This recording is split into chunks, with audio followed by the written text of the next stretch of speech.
Hello everybody and welcome back to another episode of the Boks Office. France have got the upper hand, they've got one hand on the trophy. Ireland can still get the hat-trick, and England, maybe some upsets coming up this weekend. Schalk Burger, Jean de Villiers, back on the Boks Office at Bishops, which is now open. How was your weekend? Was je naweek? Did we get okay? No, don't start talking about it. Yes, please. Okay guys, welcome back to the Boks Office. Scala, actually, let's talk about you and your never-ending holiday, or was it work? Where have you been? Everybody wants to know. I've been trying to work this one out. Sure, I've got a piece of dribble. It's 2 weekends. I haven't had dribbles on a Monday for a while. Missed 2 shows. Yeah. People were asking me, what happened? Did we have a fallout? Did Schalk go? Did he leave? Did he... No, I was in... Nick was great, by the way. Nick is good. Yeah. Yeah, I mean... Nick, I watched the Boks Office and he was full of chips, wasn't he? Yeah. What did I do? I know I was in Durban one of them. Durban and Plett. Oh yeah, it was work. What was the holiday? Work and a little bit of play. No holiday. How much golf? There was a lot of golf in those 2 weeks. We can work through this one. So we had business up in Plett. That was the first one. And then I went to the Wednesday. I went to play in the Dimension Data Pro-Am. For those who don't know what it is our biggest Pro-Am we've got in South Africa. 5 days of golf, rooming with Stephen Kitsoff, John Smith and Schalk Brits. Schalk Brits is getting weirded by the second boys. The big red, Barney and Stephen Kitsoff recently retired. They don't like sleeping, and I think we had all the stock of Southern Cape of Bomb Squad Lager and Pilsner in our lodge. In our room, Jesus. And our lodge was right opposite the 18th green, so it's not like you could get lost. And we got back there, obviously, the boys were drinking red wine, and I was this drinking, at Fan Court, right? At Fan Court. Yeah. That was the first week. I was drinking a copious amount of beers and Pilsners. Schalk Brits had some of that stow in his mouth and putting in his underpants, minding his own business. He's also complaining about a back injury, but he's got one of these swing speed sticks with a TrackMan. So like late night between 2 and 4, we were trying to do some speed training. Yeah.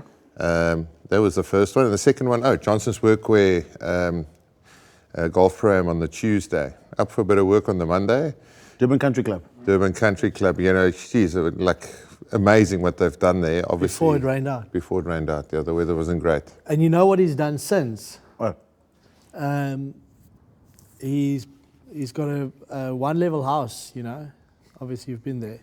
So now he's adding another level. Or the bar. I'm just building a bar. I'm building a bar. Building another floor for a bar. A normal person would buy. I would do like a nice ensuite bedroom.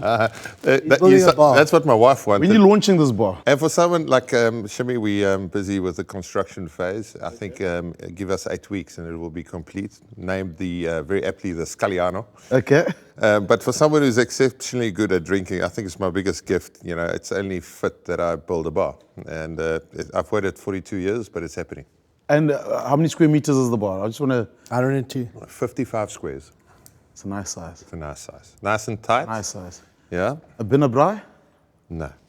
So you're downstairs Right still? downstairs. Make food, kitchen down the bottom. Up top, it's my workspace in the week and my party place in the weekend. It's nice. Yeah. No, the Tough life. lives Life problems. I'll show you guys photos. Don't worry, I've got all the photos. We can How do you know so much about it? I know. We can easily. It must be my wife messaging him. We can easily have a little box office. Box office. Why is she session messaging you? Real messages are there like. about the bar. It's about the bar. Managing Schalk. It's managing Schalk. It's managing. Babysitting. Obviously, we come a long way, but like John's name is still saved because my wife, obviously, 25 years ago, when they met, said, "Listen, John, please give you my number," and he saved it under Euro. So he put the name in as my Euro. And whenever he messages, it's still my Euro. It hasn't changed. Yeah. But yeah, we can have a box office opening there, soft opening. That's a very good idea. That's a good idea. So. Really just up the road. John, you strong, it's eh? a You brilliant look idea. like you just come off the golf course. Yeah, I thought I'd just seeing that I don't get to play golf. He won this. What is it? The Citadel fundraiser. Every year we do a fundraiser for the Gary and Vivian Player Foundation. You won the golf there. Yes. Second time. No, that's in a row. impossible. My 4-ball. No way. My That's a 4-ball. Second Okay, who's the year in a foremost? It's not row. a big 4-ball. It's not a big golf day. It's like 26 4-balls. But second year in a row, and I've got a brand new team this year, and we won again. How good are they? Must be so good because whenever I play with John, I mean, No, okay, here's the we, caveat. we naught out of 10. It's my first. I've never imagined you winning a golf tournament. Yeah, no, when you look in the mirror, you must be thinking the same. It was scramble drive. So it's scramble drive, Yeah, but like, and then you play. actually, and we we- once did well in a comp as well. It was scramble drive. John's handy when he gets up And here. He we've gets got- the drive in play. We were actually 3 guys we were pretty good. Off Any the bombs? Did he hit any bombs there off the team. tee? Yeah, like a couple, but nothing. Nothing huge. Okay. Yeah. So Brian McFadden, we played in the same 4-ball. Handy golfer? And he actually won the longest drive. And I'm not lying, he drop kicked the longest drive as well. And it went, obviously Blair Athol, so altitude it goes further, and it's the... Downhill. What was it? Yeah, but it's downhill, and it caught that hill. Just Gone kept forever. going. Okay. Straight to the rugby. Breaking news: Felix Jones is back. I asked you this because Yeah. affiliation, Irish by birth, Munster by was- the grace of God. I didn't think that was going to be the breaking news. I thought the breaking news was going to be Antoine Dupont. the knee injury. Yeah. No, we'll get to that. But we'll get to that. Okay, We'll no, get to that. we're building it up. We're building it up. We're building it up, but no one saw this coming. I didn't see it didn't. coming. Schala? Is Felix's role identified yet, where he's going to be? Because is he going to oversee a bit of everything, take a bit of pressure off Russell? Is that the role? Yeah, I don't think Or is pressure he of Russia, gonna- just he's overlooking. I think individual. I think individual I think a development. lot of so as we know from Felix, the oak doesn't sleep. He studies the computer clips and whatever. So I think it's going to be a bit of a analysis role throughout. From attacking and defensive point of view. Obviously, you spend a bit of defense coach with England, and then everything else. So the big thing for me was I thought when I saw that I thought brilliant. Yeah. To get him back, it'll be interesting to see how he goes with Tony Brown. Yeah. How that relationship works out, because obviously they might think a little bit different, but having all of those voices will be brilliant. He coached with Fla at Munster, so they know each other very well. But my big question was, okay, so he left South Africa, the team because they wanted to be based in the UK or in Ireland and coach there for his family, etc., etc. What has changed now? Why? But so I've heard yesterday that they're actually relocating here. Okay. The family's relocating here. Are you going to offer them one of your houses in Paul? No, I think his son's coming to Bishops. Oh, what a man. Yeah, and so then it makes sense. Yeah. Because otherwise that's not going to change, and he might find himself in the same position just a couple What of was years that? down the line. The totality of one UK winter Yeah. brought him straight back in here. I'm out of here. Yeah, I'm out of here. No, but I think it's great. It is great, though. To John's point, I love Felix Jones, but it's Tony Brown's quite a free-spirited coach. You want to have that freedom, and he's got the work ethic. But I think the fact that he is so chilled brings a different element into that coaching staff. Because I know, Felix and Jerry and Russell, they can get quite intense. So having that relaxed point of contact is quite important. So. I don't think Tony will be upset or. No. He's Yeah, just from gonna what do I his thing. from my understanding, remember the additions after the World Cup of Jerry Flannery, Jacques left, Jaco Paper, and then obviously Tony Brown. But I think Felix will overlook most of the departments and help put everything together. I don't know if there's a name for it, but he'll overlook everything. So it does take pressure off everyone, and it's also a second set of eyes to look at things differently. What do you guys think? Russell does 2 years as a head coaching gig, and then he goes to director of rugby. I mean, it doesn't really change his role with the Springboks, but he does like doing that 2-year block and then moving himself as maybe Felix Jones is the next one to take over the head coach role. I don't think so. No. I don't think we're ready for a foreign head coach. Even though I think Russell won't ever, if this group remains, he won't ever step away totally. I think Stick is Stick very is the close man, to that. But I do think from a Felix's point of view, I think they really value his input, and certainly also the work ethic that he puts in. So I don't think so. Okay. Well, there's a story, there was a just my view. a conspiracy theory going around that he was sent to spy on England I saw. and then come back. Yeah. Do we need someone to spy on England? We could have used a couple of spies somewhere else, but no, I think. Nah, that's the... I mean, like, even if you say he's gone to spy in England, what do you come back with? You know, like Yeah. a bit of influence in their psyche, you know, what they're trying to do on attack. Yeah, I don't think it really makes any difference, does it? And we have so many players playing abroad. You know, you play club rugby with so many of those guys. Right. You get the psyche and all. So I suppose the benefit is you'd have studied every Six Nations team inside out. Yeah. From the obviously being in the England No, camp that and, helps, what you would have done then. And obviously maybe looking at the Southern Hemisphere teams that would have played against England. I think by the time he played, Springboks played England, he was out the mix. He wasn't part of the England setup then anyway. Now, where are we going in of the tour? We got Wales, France, then Italy, and then Ireland. Ireland, France away. France first, yeah. Yeah. 8th of November. France first, then Italy, Ireland.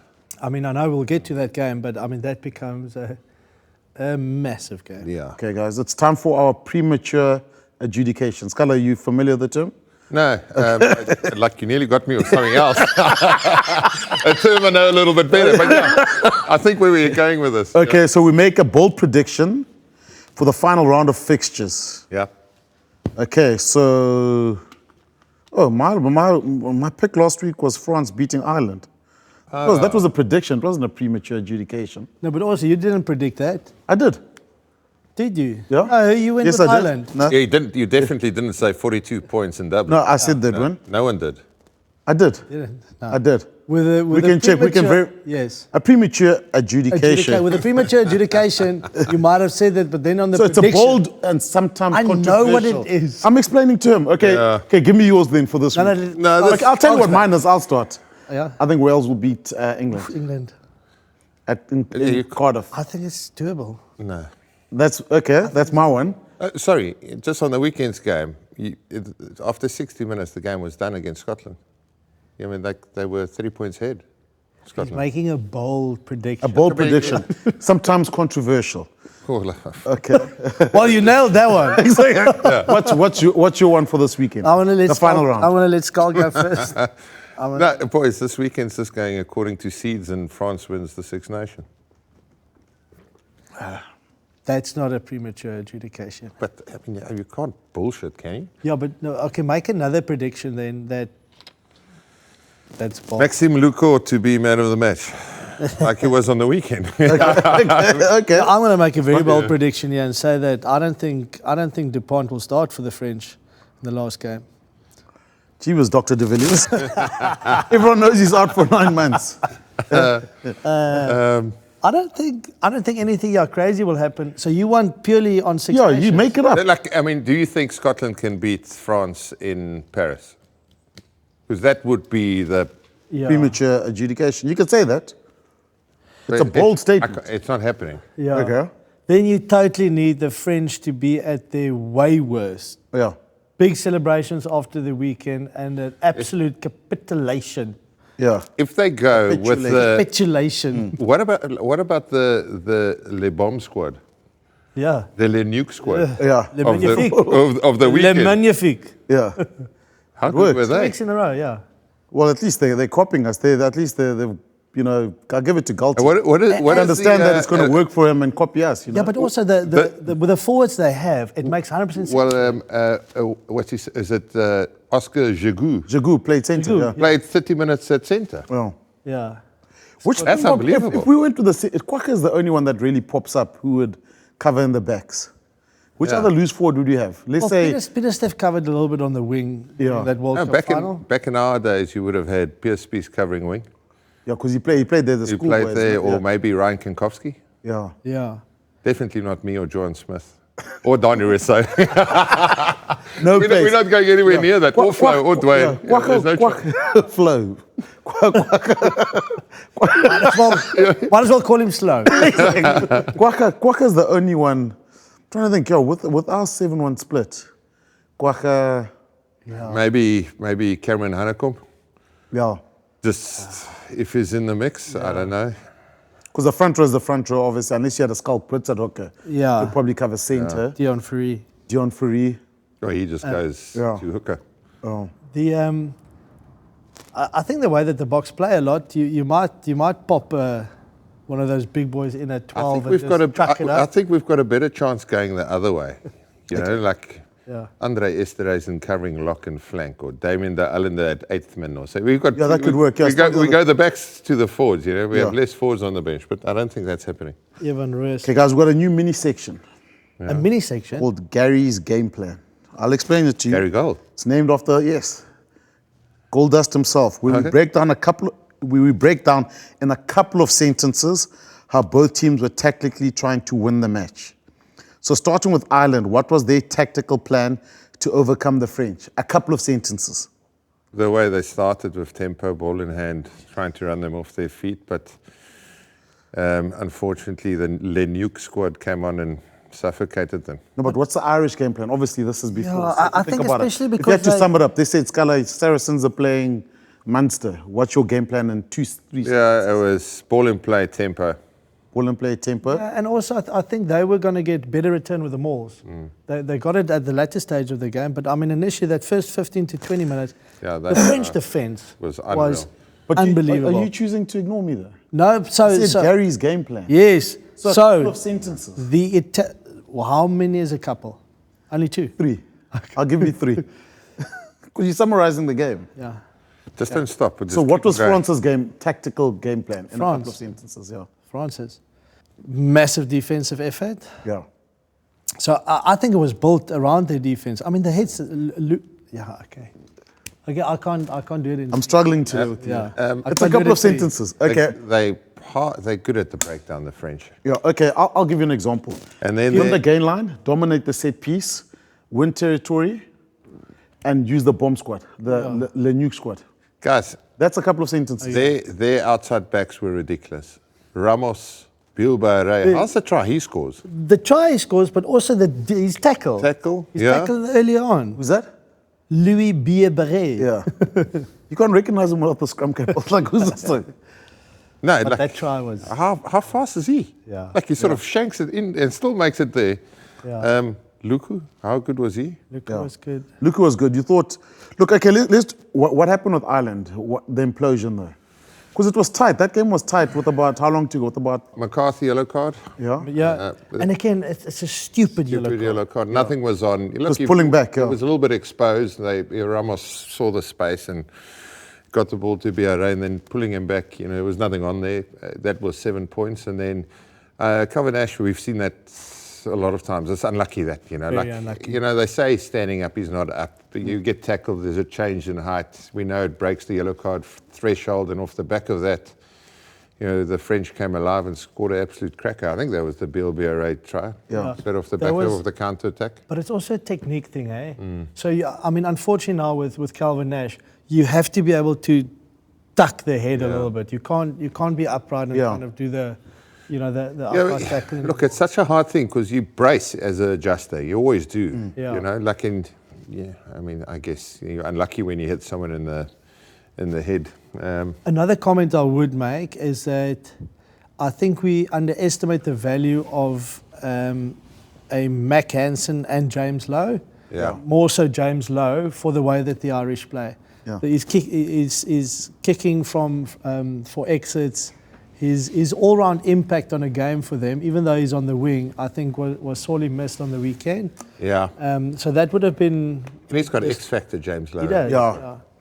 British and Irish line starter? James Lowe, yeah. Duan van der Merwe had another good game as well. So. What I'm enjoying about Duan is he said he's not finishing, he's actually setting up other guys now with this offloading, coming off the wing. He's getting a bit more creative rather than being the strike runner or the guy that bashes it up. Yeah, it's difficult to look past the two of them at the moment. When Dupont went off, what was going through your guys' mind? I didn't think it was that serious initially, but I didn't see the replay. So I've watched it a few times, and it's Schalk Burger that makes the hit. Yeah, and Porter. It's a bit of a line break, but like Dupont plays like a flanker. It's like a flanker technique where he tackles as a Chian went through and then swivels his hips around, so he's in the perfect position to steal. And if there's anything about the clean that Schalk Burger gets wrong, and I mean, there's a million cleans, He's just got a tucked right shoulder. Yeah. So his shoulder's tucked. So he doesn't make... There was a gap there to cut off his arms. But anyway, if you make a clean like that where there's a bit of a line break, you're going to be a couple of steps late and you're probably going to fire in there with a bit more force.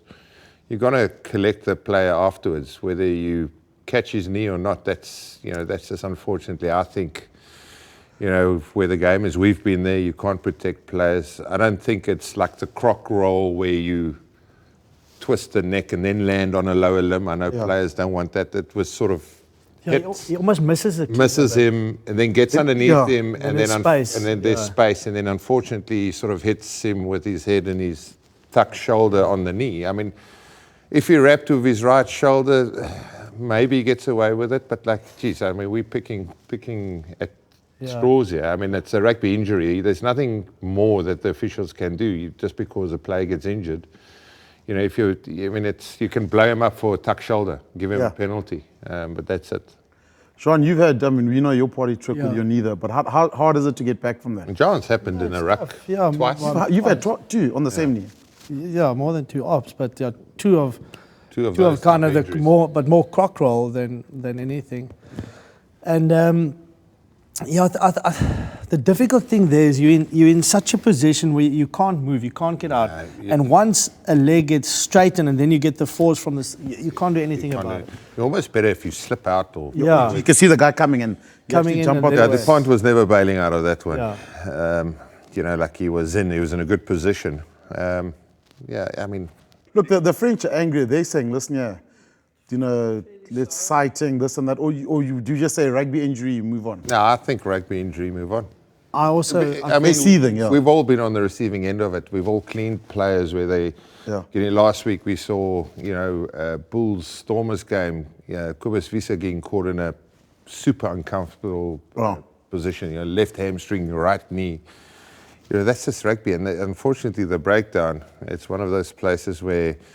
As we get older, we don't chase them with the same verve than we did when we were once younger. It's not it's not a great place to be. It's being in that same position, speaking to Kitsi on the weekend as well, how many scrums have he had in his life? Yeah. Okay? Yeah. Same movement, same everything, massive force, and just the one time where the angle is a little bit different, same force coming, and suddenly, you break your neck as such. Yeah. And at the ruck, it's the same thing. There are so many variables. You could do the same thing over and over, and just the one time, the angle and the force too much, and you can't get out of it. How good was Penno on the weekend too, boys? I like him as a player. Well, he scored a 38th try or something for them. But you know what happens, Scarlett? It's always Damien Penno. Then all of his Bierberry plays bloody. He shoots the lights out. So now they've got two. Gabin Villiers was still starting a couple of games ago. So, Penno also, but Roman Intermac. Yeah. I think his influence, I said it in the previous show that we did as well. We now got the prediction right, that show. Yeah. That show you talk We'll just have to double check that. Okay. Because I think you and Nick went Ireland, and then I went France initially, and then I changed back to Ireland. We'll double check it. But Intermac, great player. Penno, great player. The midfield for them is also... they've changed around now. Gelfiku, we probably won't see Gelfiku play again. We certainly... We start on the weekend. BFO started at 12. Yeah. And that Barossi. Yeah. I like the look of Bodehend on I like flank. He's good. La Rochelle. He's good, obviously. I actually messaged Guthrie Steenkamp after the game. I was like, this because he's a La Rochelle player. No, I like him as well. He's proper. And there's some young kids on the bench also, 21-year-olds. And then obviously Aldred does his thing when he plays. Like last year, November, there's a few games he missed out. But and then who was the other flank? Across on the weekend. Yes, but what I'm saying, with the nuke squad, they've got the Baguette squad. They've got the players now that can really. They've got so many forwards that are so dynamic. Yeah. If you get your starters right and you get those ball carriers to come on in the second half, they have a massive impact. The risk is obviously the one back. So your question was how difficult it is to come back from the knee injury, though. Yeah. It's tough. 6 to 9 months.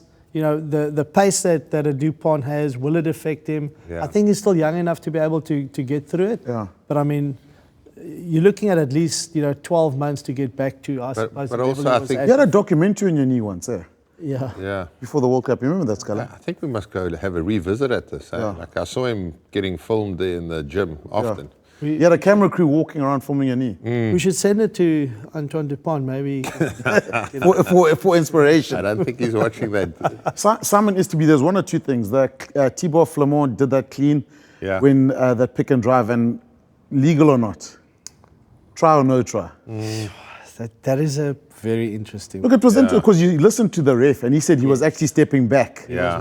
He was moving back and Flamand just followed through. Yeah. But it could be seen as obstruction. It could so easily have gone the other way, and I think we would have been fine with it as well. Yeah. But even this one, it's one of those 50-50 ones where... Because he cleaned way past the right. Yeah. It was more than, what's it, usually a meter? Yeah, you push that boundary. Like, I think you're lucky there, but like, there's so many of them in a rugby game. I mean, What I would say though, the fact that he's making contact with one of the defenders so far away from the ruck, actually, my opinion would be that it should have been a look, I mean, Flamand, in his defence, that's how we train often. Eh? You want to lengthen that ruck. You want to blast people off the ball. You want to make contact and not allow someone to bounce back into play. You know, if you let someone go, like often he's the one making the next tackle. So get him on the deck or drag by. The fact that someone else runs in your little hole might be an issue for him. But would you say that, because it was Peter Omani that he cleaned out, I don't think he was part of the ruck. No. You know, wasn't. so that is what kind of sways my way to So Ireland went 6-2 on the weekend, eh? 6-2 split. 6-2 is back. Well, it's very trendy now. 7-1 France. You always think who was the but France have got the ammo to do it. If you look at their pack, their forwards, their makeup, they've won 3 or 4 under 21 World Cups, so they've got all these young players coming through. You know, they're almost regenerating, but slowly. But they're introducing, and also Russel likes to be different, and the trend set with. Are we going to see 8-0 this year? We're going to go 3-5 in favour of the backs. Yeah, Okay. That's where we're going. Not a 8-0. we've got the backs to cover the forwards. Exactly. Or 4-4, 4-4 split. 4-4 split, 50-50. That might be 4-4 split. Okay, we 4-4 called it split. first on the box office. Defense, sorry, Scala, the France defense, happy with it, eh? Unbelievable. Unreal. It is. That does set you up in test matches. Their work rate on defense, getting up off the floor, and then the hits that they made. Yeah. The amount of attacking hits, and also thinking about Ireland. For them, it's all about dominating the ruck. Yeah. If they dominate the pace at ruck time, you know, they can play that nice flowing game. You're on the front foot. They couldn't get that. They're the best in the world, the French, of destroying rucks, and I think it's partly because of their body types. Big boys. Yeah, like if you look at up front, Gross, Movaka, Antonio. Mere four off the Aldridge. bench. They've all got that body type where they can destroy a ruck or keep you busy. Antonio's going to keep Dense bodies. dense bodies. Yeah, you know? dense, So you think if Dante plays, he's got another one of those bodies. Forgot about him. Yeah, he didn't even play on the weekend. So, you know, when you play European club rugby there, you know, the thing that you battle with against the French sides is rhythm. They destroy rucks all the time. You think of that great Toulon side, you know, like how difficult they were to put away. And they just seem to have the ability to drag the pace and tempo out of the game and play at their tempo, which is, it's a skill to be had.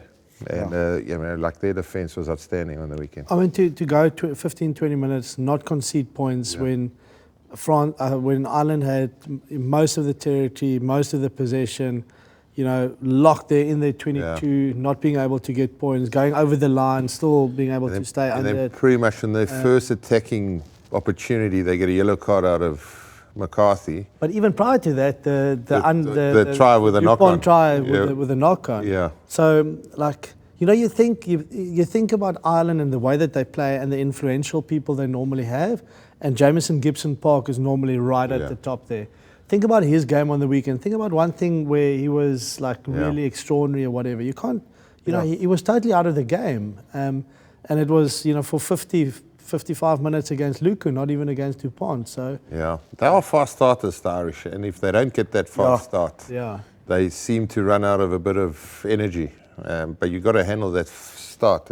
The French did so well. Italy, they've got Italy away this weekend. Yeah.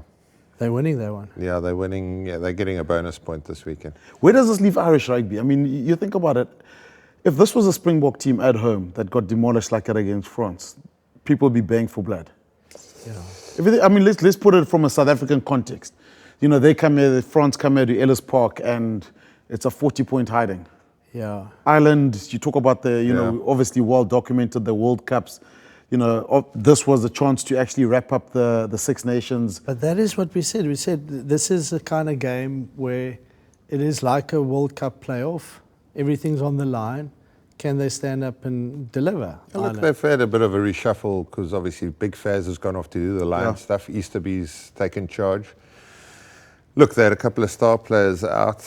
I think they still need to develop a blindside flanker. Mahoney had a, you know, like it was a big game for him, and Conor Murray and Cian Healy scored a nice little try in his last game at the Viva.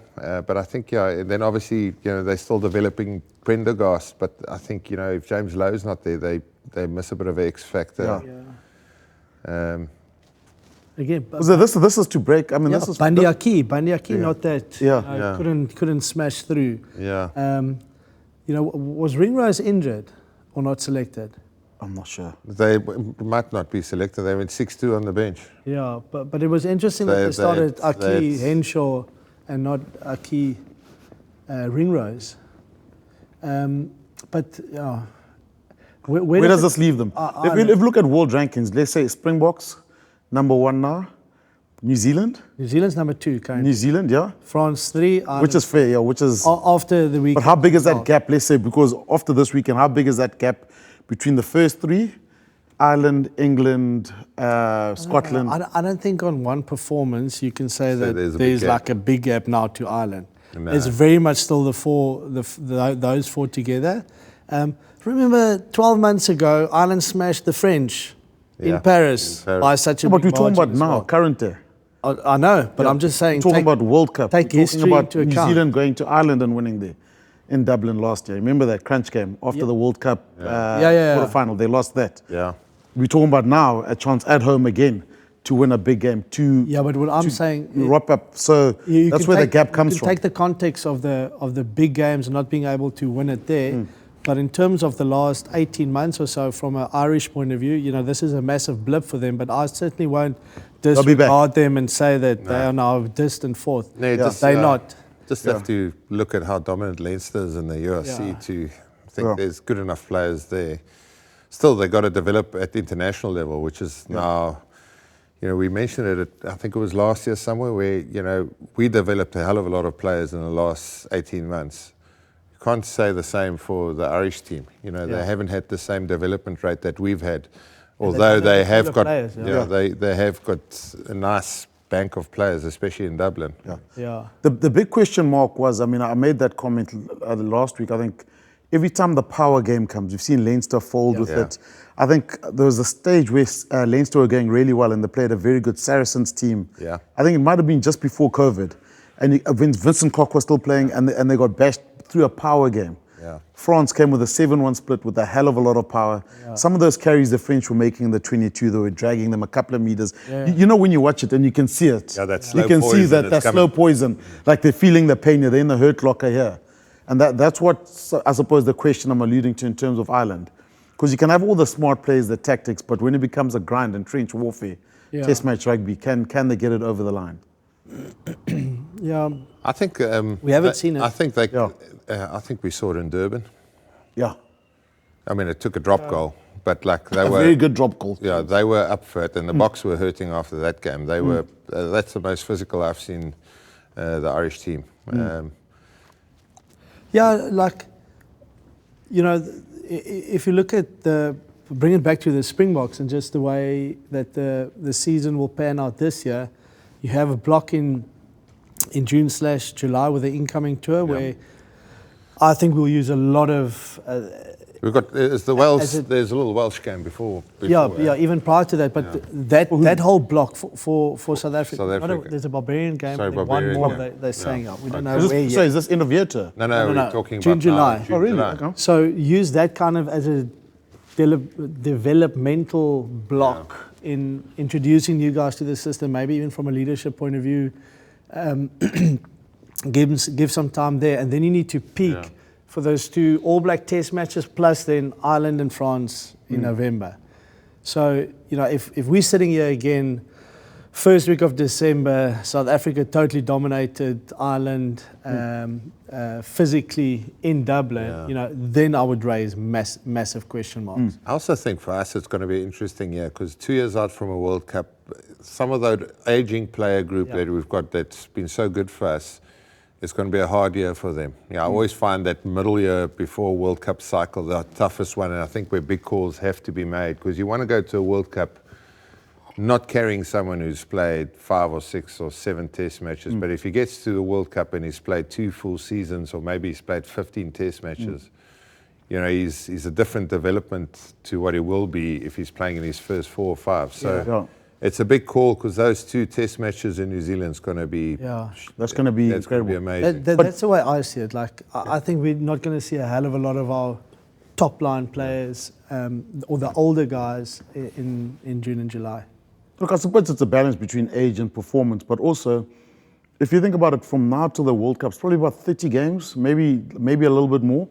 So if you get your first cap now, you've got 30 by the time. But I think where we've been smart is last year we capped a lot of guys. Yeah. So we're already a step ahead of everyone else running into the World Cup. Let's say, because 30 games is one club season, it's one URC season. We're just there.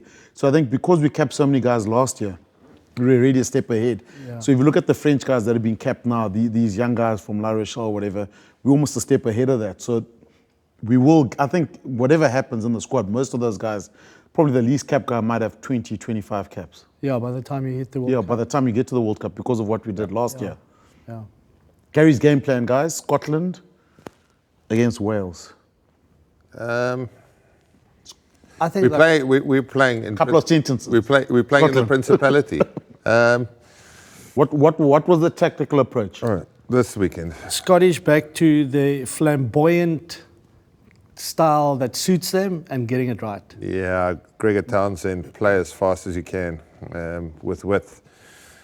Fastest team in world rugby. Wales was a little bit passive. They played with a lot of depth through Finn Russel, big long passes, and the defence was just too safe. They didn't take a risk to go out and go fetch them. And then your outside backs, Duan van der Merwe, caused havoc. Tom Jordan scored a couple, did he? Yeah, scored a couple. Darcy Graham scored a couple. Yeah, and again, I mean Darcy Graham, again on the wing, but so influential in that Scottish system. Blair King on. And then Blair King on at a good King game. Lions fullback. Well, it was my. Was it your prediction? Who's the standout fullback? Premature adjudication. Adjudication. Previously was that. How do you actually get that right? Like I'm never saying that. I'm getting it wrong. All kinds of wrong. Is that Osborne might start for the guys. That was your premature adjudication. There is an energy around Wales since Matt Sherratt took over. Yes. What I wanted to say about Wales, though, is that not maybe where you find yourself with the team trying to get confidence and establish yourself, new guys in, you almost want the defense just to be, it must look right, rather than taking the risk of line speed, going to fetch them, etc. So it was looking all nice, but when you have a team running at you, and the issue is what they were up against. You're up against Finn Russell. He's got time on the ball, and he wants you to be passive. You saw that once we had time for the double pump and the delayed pass. Like if you give him time, you're in big trouble. He plays at his own tempo, and he's got the greatest passing game of all flouts at the minute. Who's that? Finn Russell. Finn Russell. Next favourite player. Did you hear his premature? Well, it wasn't. It was a statement. Yeah. Saying he wouldn't take him on the Lion series. He wouldn't make the squad. Okay. I mean, Nick. He said Faz, which is quite interesting. Owen Farrell. I think did he take him there? Yeah, I think there's definitely a chance of him going. I think Faz or Russell? I think Finn is Finn Russell is probably everyone's. He's probably still favourite to go. Yeah. You've got to look at what other flouts there are. Prendergast, Finn Smith, Marcus Smith. Finn Smith is impressive. Finn Russell. Finn Smith is impressive, I must say. He does his basics well. He's gutsy defensively. No, he's not a great defender. Who, Finn Smith? No. You don't think so? Why? No, I don't think so. But he's good. But one-on-one tackling where he just makes bad decisions. No, one-on-one tackle. Yeah, he gets put in the hurt locker a bit. You got to think Karevi running at you. Karevi's coming. And the Aussies. Then you put Farrell. If you want a defender, then you put Farrell there. Yeah. Because Russell's is no better than... Russell's different. And Pendergrass also. And Pendergrass, Russell tries to spend time in the tackle fight by standing upright, but he's not the greatest defender. Yeah, but I like Finn Smith. Yeah. Good player. Good defender. Okay. It's not a good defender. Good player. Okay, cool, guys. So, Wales didn't defend the Scottish out wide there. Do you think that was the big issue? Because I think you get the feeling that Wales' energy on attack defensively, I mean, you concede whatever, 30-plus points. Like, there's some firepower there. So you've got Roland at 4. Then you've got Faletau, Morgan, and Russel as your loose trio. I mean, they're going to keep you busy. They're proper players. Jack Morgan flies around. There's just a more familiar it's more settled to the Welsh side. You know, a couple of faces that you know, some experience. Anscombe at 10. And then these youngsters coming through. So I already think there's a big improvement. Yes, they don't have the result yet. 16 in a row, Chivas. No, it's I know. tough. But also, like after 60 minutes, like Scotland to their own detriment stopped playing and made errors or tried to play too much or whatever the case might be. But like they were 30 points ahead. Yeah. You know, so, you know, we know the Welsh won't stop and will keep on rallying. And they showed massive heart to come and score 3 tries from minute 60 to minute 77 or whatever it was. But, yeah, the game was done and dusted. So they it's improved performance, but I think the end score sort of flatters them. Former Stormers player Hugh Jones to start for the Lions? Big chance, eh? Who do you put inside there? I mean... Tui Peloto. Is he... What injury does he have? I think he'll be back for that. Yeah. I mean the Lions centers. Look, or Bandiaki. Lawrence is gone. Lawrence going was badly. Yeah. Oh yeah, of course. What did he do on the weekend? I saw him trying to take off and then just sat down. It almost reeks of Achilles. Yeah, Achilles. Yeah. There's no one. That's generally the Achilles. Yeah. Tell me, guys, Scotland now. I mean, we spoke about Ireland. Scotland, it's so-called golden generation. Trophy cabinet. Look, they've won the Calcutta Cup. That was always their statement game for the last, they won it 4 years ago? Yeah, didn't win this year. But this season there? They're going to finish 4th in the Six Nations. Where does that leave them as a team? They've got, look at Glasgow Warriors, URC winners, the game. So that's the question you need to ask. So what does success look like for them? Is it... Well, a Six Nations, sure. Yeah. Yeah, well, I don't know. Is it? When you've got, I mean, I think it's a pretty good generation of French players at the moment as well, and Ireland, even though again no World Cups, they were up to win the Six Nations 3 years in a row after before the weekend's result. So, couple of the teams that goes into a game every weekend being seen as the golden generation. Scotland, they've beaten England, but I mean, who else have they beaten in the last couple of years? Look, I mean, they're breaking records. Duan van der Merwe is the most, most tries scored. He scored the most tries for them. The experienced side, so you want them to, get a Six Nations over the line. If you think of Warren Gatland's Welsh side, they won. Ireland have won. England have obviously won. France have won. Scotland. Yeah. And you think about Ireland before Joe Schmidt took over, they weren't world beaters like they are now. I mean, Irish team probably before Gora's generation, early 2000s. When they came late 1980. Remember the big one for them was when they started beating the All Blacks. Yeah. And they became the bogey side for the All Blacks. Yeah. That was the main turning point, I believe, for them. But you must get the feeling that Scotland need to. I mean, they'll always be competitive against Australia in the end of year tour, but Springboks generally get there and get a win. I don't think you can expect Scotland to win a World Cup and even to win the big games away from home, because I just don't think they've got the player pool. 2 professional sides, and I think it's very difficult for them to compete there. Look, they can use the Premiership as part of their development program. Finn Russell's playing out of Bath. He comes back to play international duty. But 2 professional sides is tough. Both of them need to go well for you to have a decent, pool. I know Glasgow is strong. Edinburgh has had some good performances this year. But last year Edinburgh was nowhere Road, really. Darcy, Duan.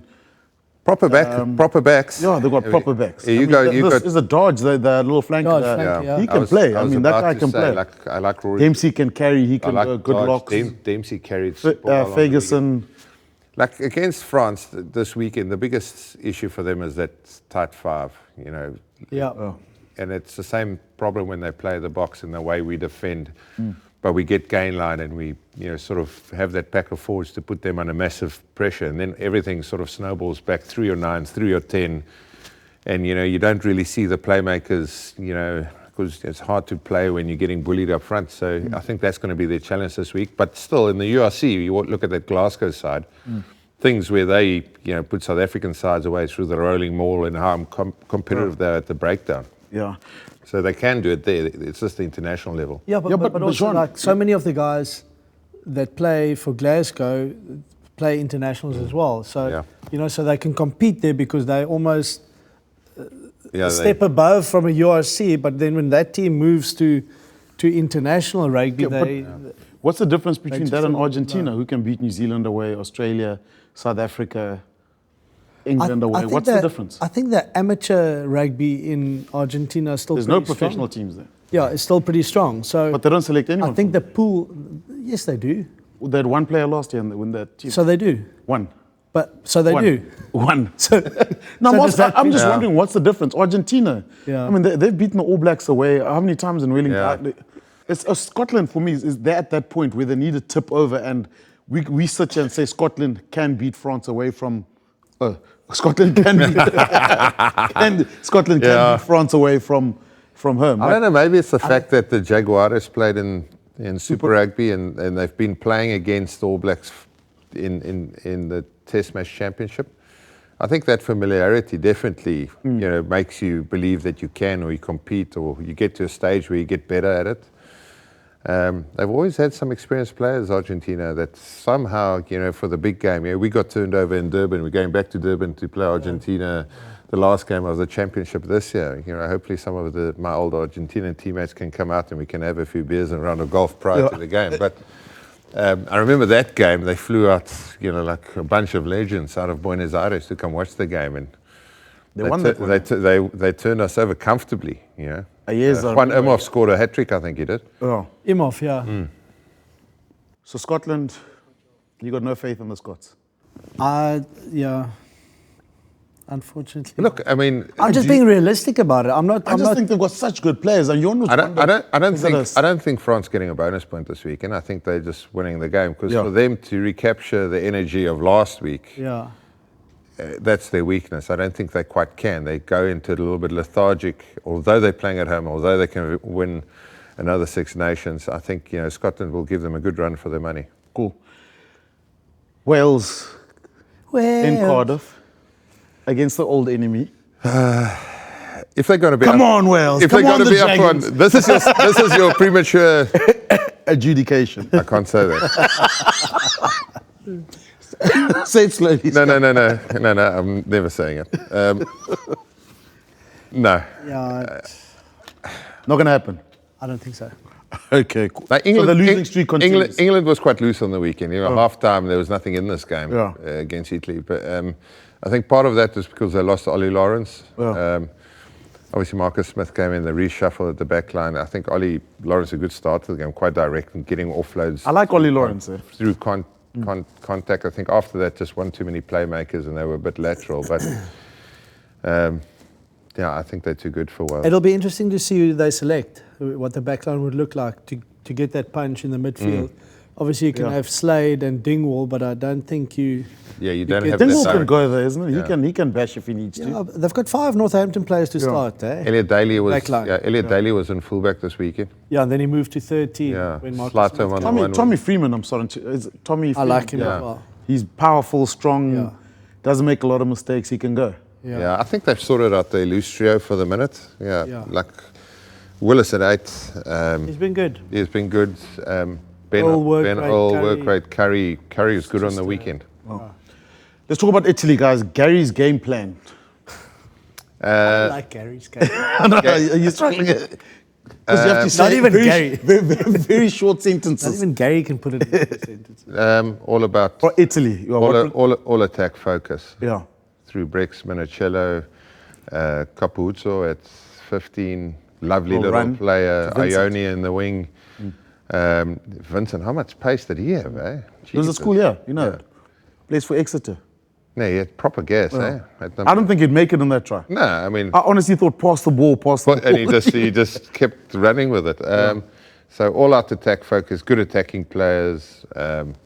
Garbisi at 10 is a decent little player, but they just don't have the firepower in defence. They concede tries way too easy. England, As already mentioned, I think the game plan of going through the gates with Ollie Lawrence was taken away when he got injured.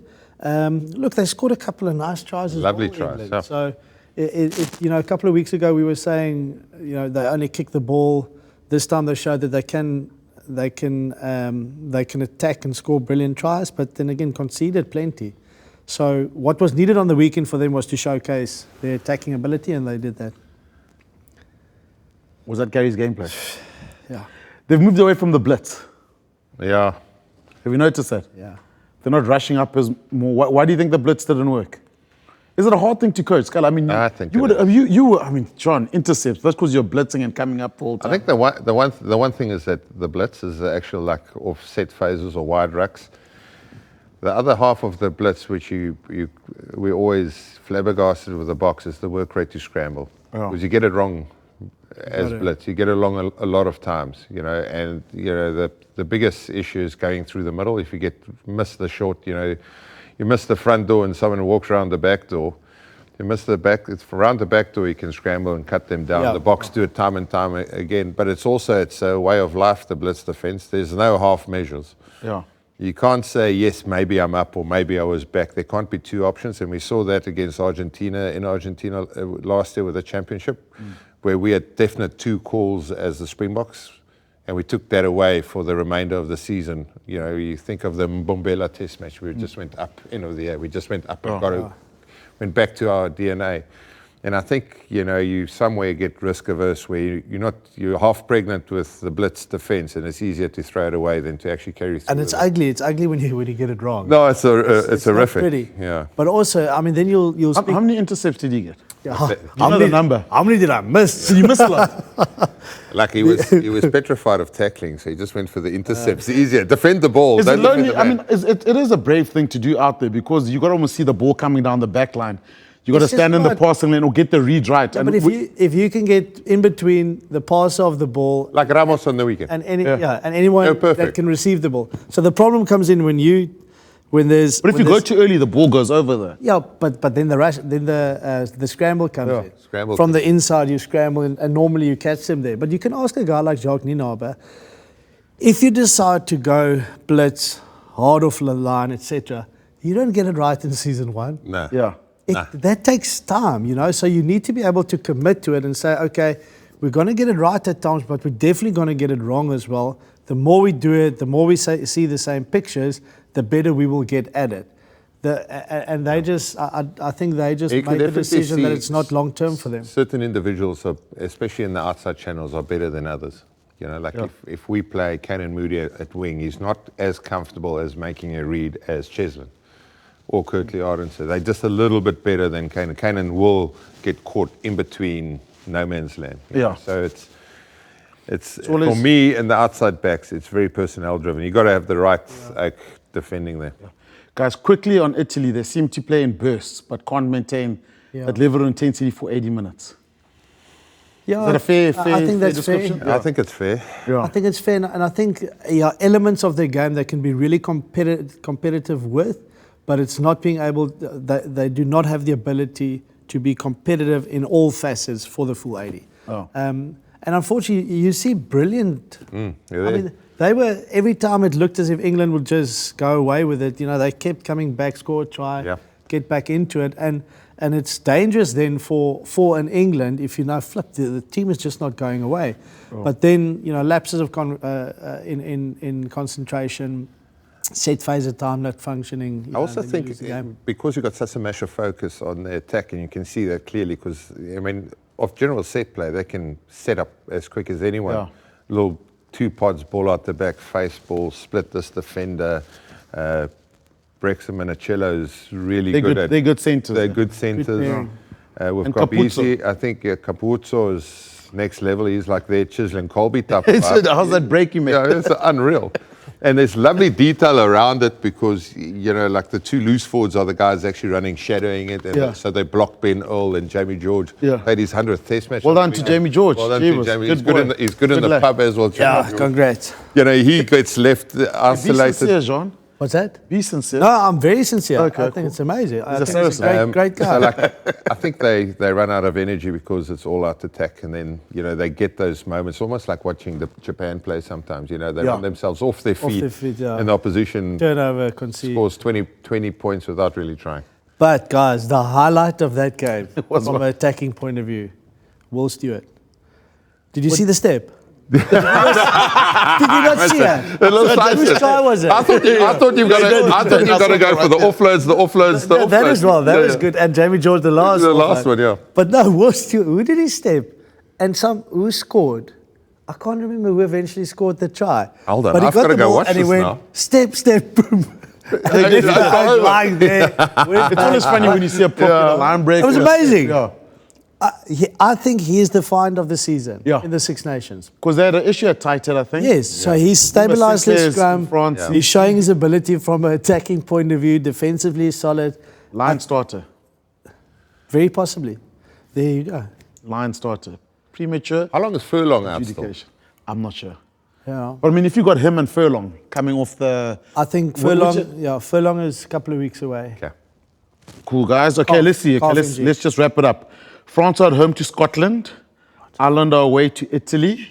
And obviously England away to Wales. Where's Any upsets? new? No, it's going according to the seeds. 2 bonus points in France just to win straight up. France playing at home, eh? Yeah, maybe a bonus point. But I just see them Celebration beating in Scotland. France. And they've got a points difference after this weekend of 100 and something. It's massive. Yeah. What an opportunity for Scotland to make a statement, John. It is a great opportunity. What an opportunity. It is a fantastic opportunity. spoil the I party. think we will sit here again next week and say that the opportunity was not taken. Okay, my prediction. Points prediction in Italy versus Ireland. Give me a winner and plus Backlash. points difference. So Ireland by 30. How much did they concede against France? 70, Italy. Oh, James, I forgot about- was it 82? It was massive, eh? Or So 70. I don't think quite that, but I fear for them. They're going to concede 50. Wales versus England. Wales. Wales. We don't have to worry about the weather. Something similar to the weekend. I'm going to go 37-25, England. Okay. France 12 versus Scotland. France, Scotland. Scotland. I'm going to go open game. France to get the bonus point. Win by 20.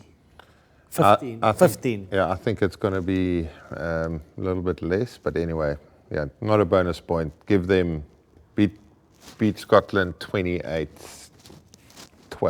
something like that. Thank you, guys. I went 15. Yeah. Thank you very much. 14, boys. Yeah, sorry. Well, that's it for the box office from here. France to win. The Six Nations is coming next weekend. We'll be discussing that next week. Don't forget to subscribe to our new podcast channel and download the RugbyPass app, which is free. Yes. The box office is now closed. See you next week. That's why you like it. Thanks, Jimmy, man. It's free, eh? Here we go. Thank you, Boyki. No worries. Thanks, boys.